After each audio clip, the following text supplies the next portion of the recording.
Antonella. Hi, Alex. Good to see you. How you doing? Good. Good to see you I'm doing too. well, thanks. How are you? I'm good, thank you. I'm excited to talk about our study, but we'll fully admit from the beginning, we went in thinking it was one thing when it's actually another thing. So that bias is on us. But it's a study about a dietary intervention for hot flashes. We had originally thought that it was a soy study, so that they were looking at sort of eating soy or soy as a mechanism to help with hot flashes. But that would be like really pigeonholing it. It isn't quite that. It's much more like a dietary pattern intervention Yeah. and how it relates to hot flashes. So we thought we'd just be upfront with, Yeah. we came in thinking one thing when it's totally another thing. Yeah, we spent like 6 weeks calling it the soy Yes. study. And then when we started jumping into it and getting the details, we're like, oh, Yes. it's like soy is there, which you will hear about, but it is not the soy study we thought. No, not at all. So first lesson, sometimes you have your own bias even before you've even read the study. Yeah, so this study was looking at hot flashes in frequency and a dietary intervention. So Alex, maybe you want to break us down sort of what that intervention was, the control group, the intervention group. We'll sort of set ourselves up of what we learned, but there's also this really important highlight of the study group it's actually coming from, which I think we wanted to name from the get-go as well. Yeah. So as Antonella said, this was a study that was looking at a dietary intervention to deal predominantly with vasomotor symptoms, or what often people know as like hot flashes and night sweat. So it was a postmenopausal group for obvious reasons. And so the age range ended up being 42 to 67, I think was the age range of the population, and with vasomotor symptoms. And then they were split randomly into two groups. The intervention group are the people who did the dietary intervention. So to really simplify that, what they were told to do is go from their normal diet and switch to, in essence, a low-fat vegan diet with a specific overlay of half a cup of cooked soybeans a day. So there was like multiple components to that. It was low in saturated fat, it was higher in fiber, it was full-on vegan, and it was low-fat vegan, which of course not all vegan diets are or have to be, but this was set up as a low-fat vegan diet. And then they were provided with the soybeans specifically. They were lent the pressure cookers to cook the soybean, and they had to do half a cup of soybeans every day. And our control group just carried on their merry way with their normal diets. In addition, there were meetings. So often in these types of studies, this sort of thing happens where it's like, here's the main intervention. And in this case, it was like diet versus new diet versus no change, like regular diet. But sometimes we have these additional pieces, which are actually really important to take a look at, because they can, at least we have to consider that they can change the outcomes, right? And so in this scenario, the intervention or the diet group were also required to do one meeting a week, like a group meeting a week for the entirety of the 3 months, which I didn't mention before, the 3-month study. So every week they had a meeting. And in our control group, they just had 4 meetings total, as opposed to weekly meetings. So that's basically what it was. It was like they were asked a bunch of stuff about their menopause experience, but specifically around the vasomotor symptom scenario. Then the intervention group did this low-fat vegan diet with soybeans. Our control group did just their regular diet. The intervention group did weekly meetings. The control group did 4 total meetings. Fast forward 3 months, and then they were asked about the vasomotor symptoms and other pieces. And then they got to compare notes and see what was changed at that point. Yeah. Okay, so we'll get into the results maybe momentarily, but we did. We want to talk about the research we wanted group. to touch on the research group, because in full disclosure, I didn't know anything about them. I went in totally blind reading the study, and then Alex informed me about the research group because we started, texting our questions back and forth. But I think this is valuable because it really does introduce this concept of bias and sort of, bias, I guess, no other way to put it. Yeah, for sure. So the lead author, some of you may know him or maybe not, Dr. Neil Barnard I'm not sure if he's the founder, but he's certainly heavily involved in what's called the Physicians Committee for Responsible Medicine, which is an organization whose main mandate is to advocate for plant-based eating. And they've been around for a long time, and you have to watch, and then that sounds really suspicious, but you you sort of have to watch for these type of biases, right? So when you dig into this, so he's the lead author, and then the other authors are all funded by this organization, and the study itself was funded by this organization.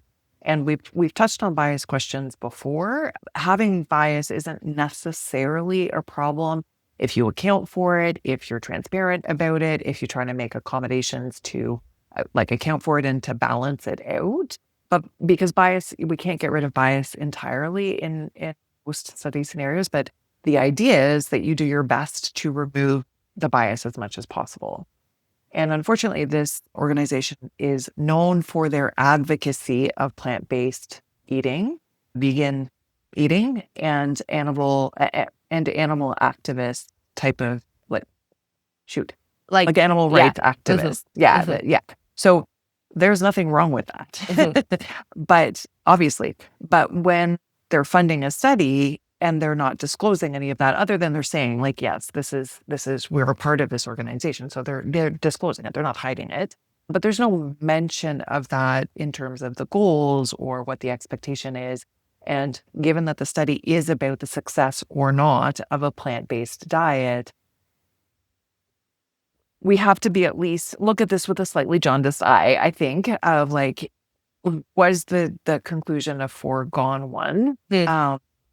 Because this group has been criticized in the past for having a greater bias in these scenarios. So it does. I think we were more suspicious or at least I was more suspicious from the get-go. Yeah. Yeah. And I think it will come through a little bit in like how the numbers are reported in some practices that were done with the study, right? There was like a video summarizing it with participant testimonials, which is actually a abnormal sort of in this like study research setting, right? It isn't necessarily like, I like to think as much as we can't always do this perfectly, that the data is the data and then we interpret it and apply it clinically. Like it's not a marketing onto itself. And that's, I think, maybe where the messaging or the nuance very much gets lost. So in the study itself, like once we were looking at the frequency of hot flashes, the intervention group, so from beginning to end within that group, they went down 78%, the frequency of hot flashes. And then in the control group, it went down 39%, pardon me. Flip my number upside down, 39%. So they both improved, but obviously that intervention group improved much more. And then I did think this was interesting as a point of like just the potency of the placebo effect here, right? Like, because the control group literally did nothing and they got almost 40% better, which isn't a terrible number either. Nope. So there's that at play, but the intervention group went down to reduced by 78%. But in the reporting, there was this number that was like conflated at 88%. Right. There was sort of this headline, which I think feels inaccurate or misrepresenting of what's actually happening in those numbers. Yeah, and it's an accurate number. So this is the difference between something that's called within group versus between group reporting. It's probably more technical than most people are really that interested in. But really the point is that when you're looking at improvements, what you're meant to do is compare your intervention group result to your control group, right? Because we want to know if doing a thing makes a difference, right? If these people did a thing and these people didn't do a thing, that's what we want to see makes a difference. And so that's called between group changes. And the numbers that you gave, Antonella, the 78 and the 39 are the between group numbers. But in the study, when you fast forward to the discussion, which is often the problem with just reading discussions, even though it's more user-friendly to read, this is, I think we've, heard and talked about this before. Like this is where the painting the pretty picture can come in. And in the discussion, it talks about an 88% reduction of the hot flashes in the intervention group. And that's not a lie, but that 88% number comes from what's called the within group change. So it's like the same people. So the people at the beginning that were doing their normal diet and then who did the intervention. And then at the end of the 12 weeks, they look at it again. The hot flash reduction was 88%. And I know that sounds like, well, isn't that just as good? But there's lots of other factors that could have led to that in a single person, right? And what we really need to compare to, and the question that's being asked here is if you do this versus not doing it at all, are you going to see the reduction? Yeah. So you can't look at someone's starting point and then their own result and compare that. I mean, you can compare that, but that number was bigger, and that's the number they focused on. And best practices are to look at it between the two groups, and that's not what they focused on. Yeah. Yeah. And so I think there were many parts in the study where we were actually sort of had lots of questions and uncomfortable with, I would say, maybe the transparency. Like, it wasn't obvious why certain things were happening. And so I think maybe the first one was that, like, as they set up the methods, there wasn't a lot of control for the different variables. So when we think of hot flashes, the things that could affect them is like maybe the soy, like that legume, right? The soy, the half a cup. But there was also happening alongside that a change from animal-derived proteins and fats and food to a plant-based, and there was also a low-fat change. And so when we see all the things that happen, there were actually lots of moving parts that group reduced their calories, they reduced their total fat calories, including their saturated fat calories, they increased fiber and whole grains, and then they also added half a cup of legumes. So it makes it really hard to know, like, what in there was actually moving. And maybe it was all of it, right? Like, we can only really take it as a complete group at this point. But from a really clean nutrition study, we don't know. Is it the fat reduction? Is it the saturated fat reduction? Is it the fiber? Is there something magical? The polyphenol content that we talked about last time. Yeah. Is it the soy bean, or is it the soy because it's soy? Is it soy because it's a legume, right? We don't really have answers to any of those questions just because so little things were controlled for. Yeah. Or the weight loss as well, right? Because there was a lower caloric intake for the vegan group, the intervention group, at the end, not only did we see the change in vasomotor symptoms, but there was also a greater weight loss in that intervention group. And that relationship in and of itself, or that factor in and of itself, may have been enough to change the vasomotors potentially. And so, but then you could say, well, it was the diet that got them there. So it's still the diet's fault. Yeah. Like it did the good work, right? But it's all of a sudden you end up with a bunch of stuff that changed. And the argument, which I think is not a bad argument, is, well, this is what real life interventions look like, right? We didn't put them in a lab and only give them a half cup of soybeans and tightly control every other thing. Everyone had the same number of calories, everyone, so on. And that would be academically more interesting in a way, right? Because then you would really know, is it the half cup of soybeans? Or you could do the same study with, is it just reducing or eliminating the saturated fat? Or is it this, or is it that? But that's also not representative of real life, which is a decent argument. Yeah. And it's also extremely expensive, and the studies would never get made, no matter how funded they are by an organization, right? And so, I get all of that. But, and this is the big but, there are also statistical methods to account for some of these things better. And I have a particular interest in critical appraisal, but I am certainly by no means an expert. And so I do my best trying to pull these things out. But as far as I could tell, there were opportunities to account for some of these things that were not accounted for. Yeah. And so that always makes me wonder why, right? It's but why? We had this opportunity. And I think we had a similar question, again, with that method setup where I was saying, the intervention group got weekly meetings and the control group got 4 meetings over the course of the 3 months. Why? If we were really trying to keep apples to apples and only change the diet, both groups should have had weekly meetings. Yeah. And we've talked about this before, that we've seen scenarios where just by virtue of having high touch points, right? Like being able to be in community, with other people who are going through the same thing and talking with the researchers or whoever's the group facilitator, that's a level of care which can have actually an impact on some of these outcomes. And so stress reducing, whatever those pieces are. And so one group getting 12 of those and one group getting 4 may actually have made its difference aside from anything else. Yeah. And that would have been an easy one to just mirror in both cases, and they didn't. Yeah, totally. And then another area was in the population that they chose. So there were maybe 2 things there is that in the intervention group, the age range was started at 42.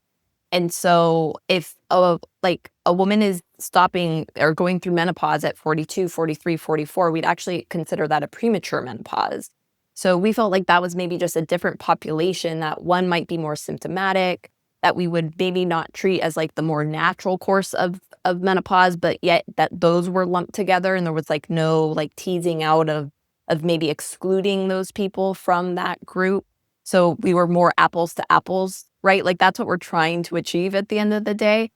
And then this is where like the statistics got messy, is that they used a questionnaire called the MenQual questionnaire, which is like menopause quality of life, which measures 4 different areas. And one of those are those vasomotor symptoms, but they were actually statistically different between the two groups. So one group had much greater hot flashes, but those numbers also get switched in the reporting. So they don't track with the same group from table to table. So it's a little bit confusing who started with more hot flashes, which, comes down to typos in editing, we think. Yeah. Like it's hard to imagine that some malicious sort of obfuscation of the, I haven't used That's a that really word in a big really word. long That's time. like $100 Obfuscation. word. That it was deliberate, right? Like I genuinely don't think that's deliberate. But the problem is it leaves us going, well, we already were a little bit suspicious around, how these groups matched up at baseline, so that, how great of a comparison could we make? Because they were, like you said, we want apples and apples. And then the only thing that's different is the dietary intervention. But here we've got some differences. We've got some age differences. We've got some like time of menopause differences. And now we don't even know which group started with the higher hot flash level. Yeah.